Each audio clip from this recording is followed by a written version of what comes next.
Saudara-saudari yang terkasih dalam Kristus, selamat datang di seri khusus kita untuk Gereja Sinodal, Persekutuan, Partisipasi, dan Misi.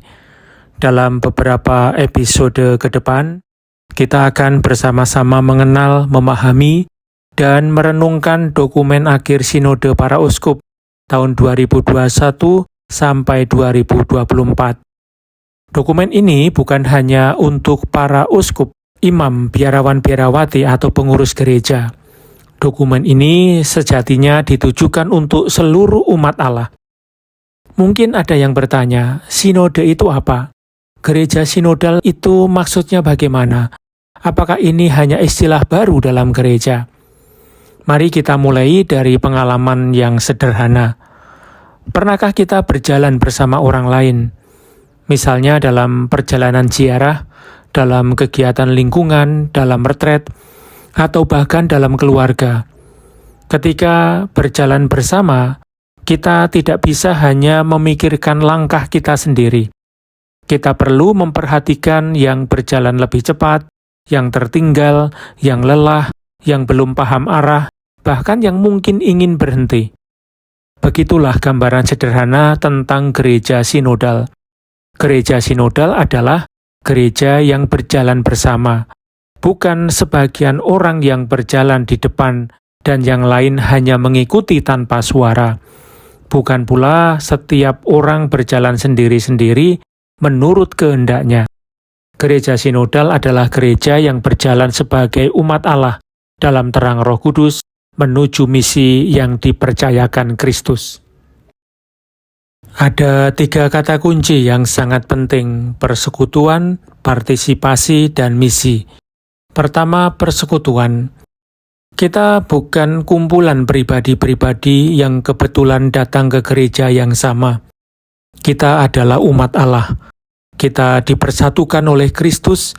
Kita menerima iman yang sama, dibaptis dalam nama Bapa, Putra, dan Roh Kudus, serta dipanggil untuk hidup sebagai satu tubuh. Persekutuan bukan berarti semua harus sama. Justru dalam gereja ada banyak perbedaan. Usia, budaya, profesi, latar belakang keluarga, status sosial, panggilan hidup, pelayanan, dan cara berpikir.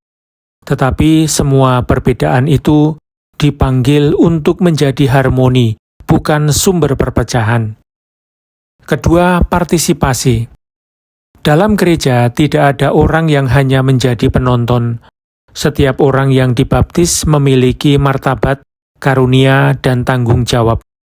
Ada yang melayani sebagai uskup, imam, diakon, biarawan-biarawati, katekis, pengurus lingkungan, orang muda, keluarga, guru, tenaga kesehatan, pekerja, petani, aktivis sosial, dan masih banyak lagi.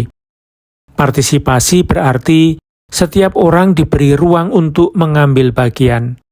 Bukan semua orang melakukan hal yang sama, tetapi semua orang ikut membangun gereja sesuai panggilan dan karunia-Nya. Ketiga, misi. Gereja sinodal bukan gereja yang sibuk dengan dirinya sendiri. Gereja berjalan bersama supaya dapat diutus bersama. Gereja hadir untuk mewartakan Injil, membawa harapan, membela martabat manusia, merawat yang miskin dan terluka, membangun perdamaian, serta menjadi tanda kasih Allah di tengah dunia. Jadi, sinodalitas bukan sekedar rapat, bukan sekedar konsultasi, bukan sekedar metode organisasi. Sinodalitas adalah cara hidup gereja. Dalam dokumen akhir sinode, perjalanan sinodal digambarkan sebagai perjalanan pertobatan. Gereja diajak untuk kembali kepada sumbernya, Kristus yang bangkit. Seperti para murid yang mengalami ketakutan, kebingungan, dan harapan baru setelah kebangkitan, gereja masa kini juga dipanggil untuk mendengarkan Tuhan, saling mendengarkan, dan bergerak dalam kuasa Roh Kudus.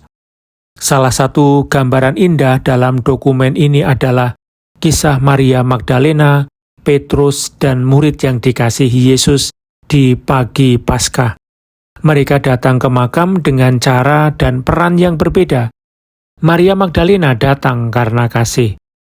Murid yang dikasihi berlari lebih cepat. Petrus masuk lebih dulu. Masing-masing punya peran. Masing-masing punya cara mengalami Tuhan. Tetapi semua dibutuhkan dalam kesaksian tentang kebangkitan. Ini sangat menarik. Dalam gereja pun ada yang bergerak cepat, ada yang berhati-hati, ada yang memimpin, ada yang mendampingi, ada yang bersuara lantang, ada yang setia dalam keheningan. Gereja sinodal tidak menyingkirkan perbedaan ini, tetapi menyatukannya dalam misi. Lalu apa artinya bagi paroki, komunitas, keluarga, dan hidup kita sehari-hari? Artinya, kita perlu bertanya, apakah cara kita menggereja sudah sungguh berjalan bersama? Dalam pertemuan paroki, apakah suara umat kecil didengarkan? Dalam pelayanan, apakah hanya orang yang sama yang selalu dilibatkan? Dalam keluarga, apakah anak-anak dan orang muda diberi ruang berbicara? Dalam komunitas, apakah orang yang terluka, kecewa, atau menjauh dari gereja masih kita dekati dengan kasih? Gereja sinodal dimulai dari pertanyaan-pertanyaan yang sederhana seperti itu. Saudara-saudari terkasih, sinodalitas bukan proyek sesaat. Sinodalitas adalah panggilan untuk menjadi gereja yang lebih mendengarkan, lebih rendah hati, lebih terbuka, lebih bertanggung jawab, dan lebih misioner. Maka pada episode pertama ini, mari kita membawa satu kalimat kita bawa dalam kehidupan sehari-hari.